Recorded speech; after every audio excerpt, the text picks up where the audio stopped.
दोस्तों कैसे हैं आप लोग? उम्मीद करता हूँ आप लोग अच्छे होंगे। आज की वीडियो आप लोगों के लिए बहुत खास होने वाली है। इस वीडियो में आपको बहुत कुछ सीखने के लिए मिलने वाला है। कुछ नई चीज़ें आप लोगों के साथ में शेयर करूँगा, तो वीडियो को कंप्लीट वॉच कीजिए और कुछ नया अगर सीखना चाह रहे हैं, तो आगे भी सपोर्ट कीजिए। बहुत सारी चीज़ें आपको सिखाता रहूँगा।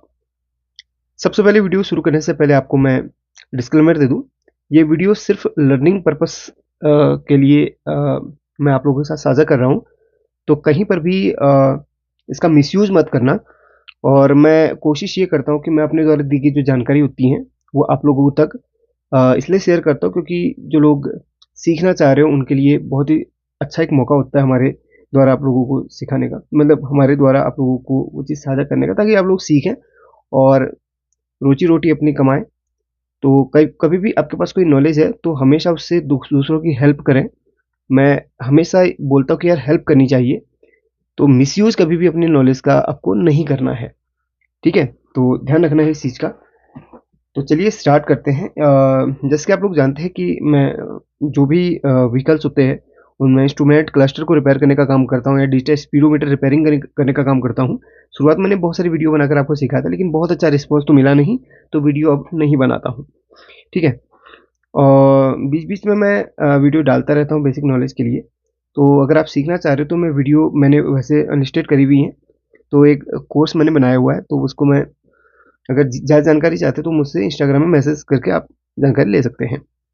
और जैसे कुछ ईसीएम की रिपेयरिंग भी मैं करता हूँ और कुछ स्टीयरिंग जो ईपीएस मॉड्यूल होता है उसकी भी रिपेयरिंग करता हूँ, पावर स्टीयरिंग की मॉड्यूल की। और सेंट्रल लॉकिंग मॉड्यूल कुछ कुछ मैं रिपेयर कर लेता हूँ। हालाँकि मैं स्पीडोमीटर में ही ज़्यादा परफेक्ट हूँ। ठीक है?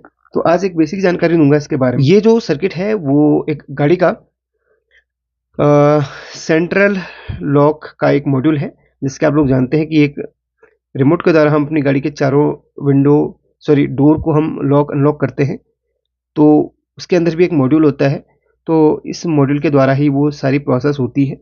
इस मॉड्यूल में जो आईसी लगी होती है उनका क्या काम होता है, कौन सी आईसी क्या काम कर रही है और इसको प्रोग्राम करने के लिए क्या-क्या किया जाता है, कभी काम नहीं करता उसको प्रोग्रामिंग कैसे करी जाती है उसके बारे में बताऊँगा। वीडियो खासकर टेक्नीशियंस के लिए है, तो देखिएगा ज़रूर। तो सबसे पहले यहाँ पे इस मॉड्यूल क अच्छा मुझे कमेंट करके बताइएगा ये मॉड्यूल किस गाड़ी में इस्तेमाल होता है, ठीक है? मैं बताऊँगा नहीं, आप ही बताइएगा। तो यहाँ पर पहले मैं आपको इस मॉड्यूल में आईसी की जानकारी दूँगा, क्योंकि काफ़ी लोग बोल रहे थे कि कुछ मॉड्यूल ऐसे बताइए जिसमें आईसी के बारे में थोड़ा है। वैसे देखिए सिंपल मैंने आपको पहले बताया हुआ है। तो सर्किट में जो आईसीज़ लगी रहती है उनकी जो डाटा शीट है वो आपको निकालनी है, आपको पता चल जाएगा। जो टेक्नीशियन होता है वो तो भाई जानता है चीज़ों को। कुछ-कुछ टेक्नीशियन सिर्फ़ करते क्या है कि यार एक अंदाज़न कहीं पे कोई ऐसी उनको एक अनुभव हो जाता है कि यार ये ऐसी ख़राब है, तो उसे रिप्लेस कर लेते हैं। कुछ ऐसे होते हैं जिनको कहीं पर भी अंदाज़ा नहीं चल पाता, तो सारी ऐसी चेंज कर देते हैं। फ़ॉल्ट होता सिर्फ़ एक रेजिस्टेंस से है। तो ऐसा नहीं करना, जहाँ पर एक एक्यूरेट फ़ॉल्ट हो उस हिसाब से आपको वोल्टेज के हिसाब से चलना है। और एक वैल्यू होती है हर जगह के सर्किट के, है ना?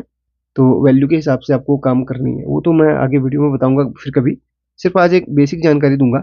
इसमें आप देख सकते हैं इसमें लगी हुई है 1, 2, 3 4 आईसीज़ लगी हुई हैं। इन सभी आईसी का अलग-अलग काम होता है। इन सभी आईसी में एक एक ऐसी आईसी होती है जो मेन आईसी होती है, जो सभी आईसीज़ को काम करवाती है, यानी कि सभी आईसी से जो काम करवाती है। तो जो मेन आईसी होती है उसको माइक्रो कंट्रोलर कहा जाता है या माइक्रो प्रोसेसर कहा जाता है या एमसीयू भी कह सकते हैं या प्रोसेसर भी कह सकते हैं, अलग-अलग नाम होते हैं। तो वो जो आईसी होती है इस वाले सर्किट में ये वो मेन माइक्रो कंट्रोलर यूनिट है या एमसीयू है। तो ये इसकी अदर आईसी मतलब कि सभी आईसीज़ को ये काम करवाता है। मेन हेड इस सर्किट का ये है और यही इनको काम करवा रहा है। अब ये जो आईसी है सारा प्रोग्राम इस आईसी के अंदर होता है।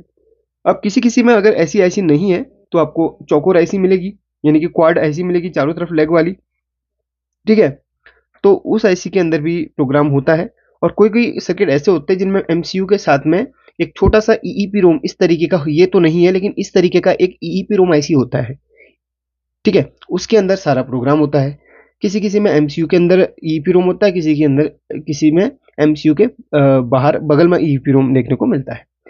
तो जैसे ये इसके अंदर जो आईसी लगी हुई है, मैंने कि प्रोसेसर लगा हुआ है, वो है माइक्रोचिप का। माइक्रोचिप का ज़्यादातर प्रोसेसर के अंदर ही ईईपीरोम के स्टोरेज होती है, तो उसी के अंदर प्रोग्रामिंग करी जाती है। यानी कि इसके अंदर जो भी लॉक अनलॉक का जो भी डाटा होगा, किस तरीके से क्या करना है, सब कोडिंग इसके अंदर होगी। इसको अगर हम कभी करप्ट हो जाता है इसका प्रोग्राम, तो रीप्रोग्रामिंग करके अपने मॉड्यूल को फिर से चालू कर सकते हैं। तो ये जो है आईसी सभी को काम करवा रही है। अब दूसरी आईसी है यहाँ पर, ये है रिसीवर। ये आरएफ रिसीवर आईसी बोलते हैं, यानी कि जो हमारे रिमोट है उसमें जो रेडियो फ्रीक्वेंसी होती है, जैसे हम रिमोट दबाते हैं तो उसके अंदर कोई ब्लूटूथ तो है नहीं और कोई वाईफाई सिस्टम है नहीं, तो उसके अंदर एक आरएफ सिग्नल होता है, यानी कि रेडियो फ्रीक्वेंसी होती है। वो क्या कैसे काम करती है, क्या करती है, वो एक वीडियो पहले बना चुका हूँ, उसको देखिएगा जरूर। तो वो जो रेडियो फ्रीक्वेंसी होती है उसको रिसीव करने के लिए भी आईसी की जरूरत पड़ती है, वो सर्किट के अंदर मौजूद होती है। एक होती है हमारी रिमोट के अंदर जो की होती है उसके अंदर, एक होती है इसके अंदर, एक होती है सर्किट के अंदर जो कि ये है। तो दोनों आईसी को का जो है ना यहाँ पर कम्युनिकेशन होता है।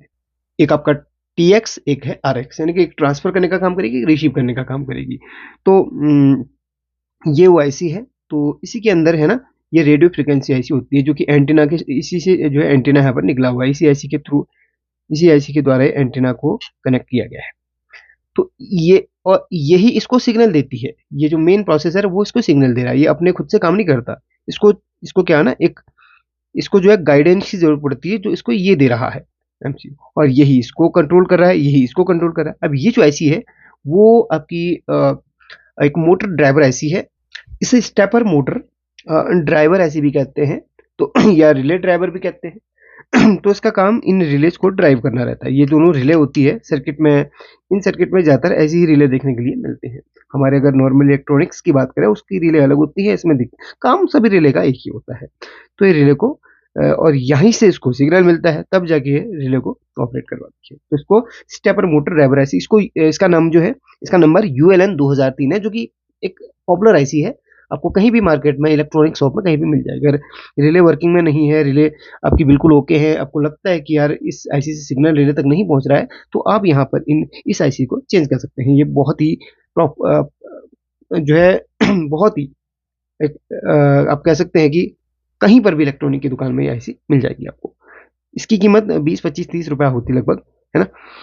वैसे ही यहाँ पर एक ये है, एक ये है, इसका नंबर, इस आईसी का नंबर है MCP 6002। MCP means microchip, microchip company की है, और 6002 इसका नंबर है। तो 6002 जो आईसी होती है वो एक ऑपरेशनल एम्पलीफायर आईसी होती है, OPAMP आईसी भी बोलते हैं। तो ये भी बहुत आसानी से मार्केट में मिल जाती है। इन सभी आईसीज को ये मेन कंट्रोल कर रहा है। अगर यही मेन, अगर प्रोसेसर आपका खराब हो जाए तो ये प्रोसेसर आसानी से आपको कहीं भी जो प्रोजेक्ट की शॉप होती है उसमें मिल जाएगा। अगर आपके पास ये प्रोसेसर ये प्रोसेसर सपोज इसमें काम नहीं कर रहा है, खराब है, तो ऐसा ही प्रोसेसर लाके उसको रीप्रोग्रामिंग कर सकते हैं। प्रोग्राम आपके पास होना चाहिए, उसका जो सॉफ्ट फाइल है वो होनी चाहिए, तो इसको चढ़ा सकते हैं। चढ़ाने के लिए ये प्रोग्रामर आता है, इस प्रोग्रामर की हेल्प से हम इसको रिपेयर कर सकते हैं, यानी कि इस आईसी को रीप्रोग्राम कर सकते हैं।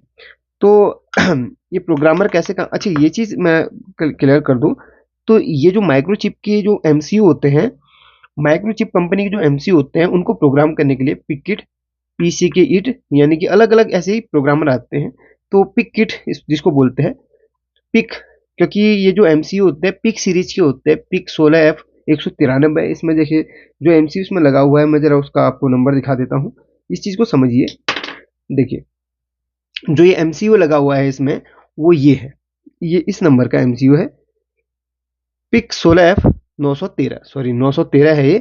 तो पिक, इन जो जितने भी माइक्रोचिप कंपनी के MCU होते हैं उनके जो स्टार्टिंग होती है PIC, पिक, पिक अल्फ़ाबेट से होती है।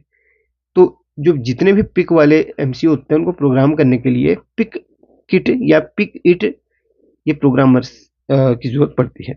इनकी इससे प्रोग्रामिंग किस तरीके से करते हैं वो बताया है। वैसे ही जो इन्फिनियन के होते हैं उनके अलग होते हैं। रेंसस के जो MCU होते हैं उनके लिए आपको अलग UPA की जरूरत पड़ती है, यूपी ब्लैक वगैरह की जरूरत पड़ती है।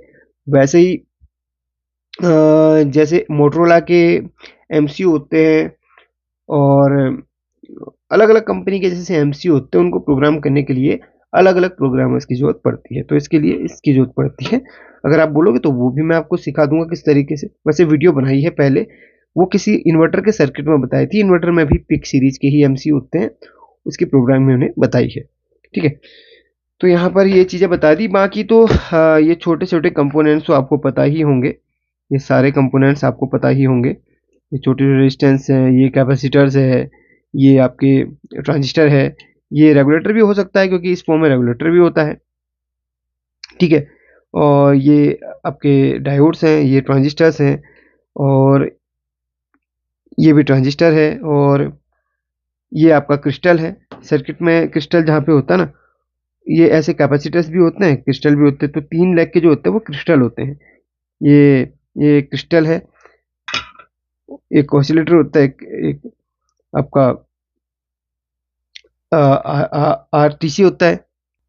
अब यहाँ पर इस टाइप के आपके जो होते हैं वो रेगुलेटर भी होते हैं, और इस टाइप के इस फॉर्म पे आपके ट्रांजिस्टर भी होते हैं। वो तो नंबर फाइंड करने पर ही पता चलेगा। ठीक है, तो आई होप कि इस वीडियो से आपको काफ़ी कुछ जानकारी मिली होगी।